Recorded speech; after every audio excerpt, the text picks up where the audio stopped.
Okay, setelah sekian lama berhari-hari kita tak jalan dekat Semenyih, hari ni kita jalan Semenyih malam ni. Kita minta kita tak dapat lah jalan ni bukan lagi. First order kita malam ni Cajer lah cakap. Itu Majestic. Berapa minit? 8 minit. Jauh juga yang dia bagi. So jom lah kita pergi pick up.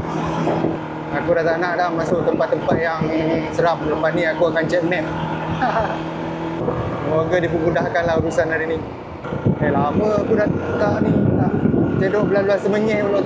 Sejak kena itu hari, aku dah lama dah tak ni, tak cedok area Semenyih.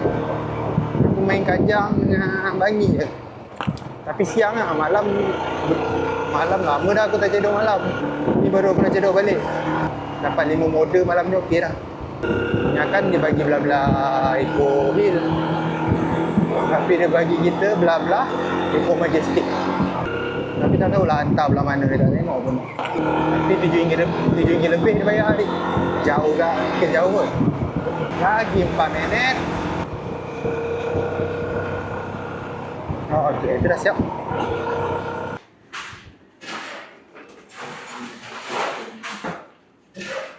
RM2160.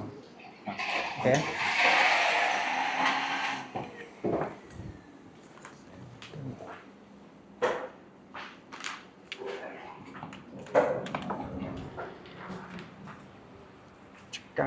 Cekak.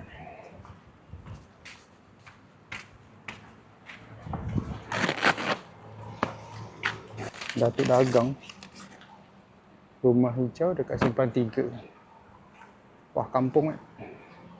Kampung. Janganlah jalan seram. Bismillahirrahmanirrahim. Oh, dekat kampung kan? Jadi, kita hantar lagi. Jauh nak patah balik. Kita apa? Kita hantar je. Bismillahirrahmanirrahim. Untuk memudahkanlah urusan aku malam ni untuk mencari rezeki. Lagi 3 minit.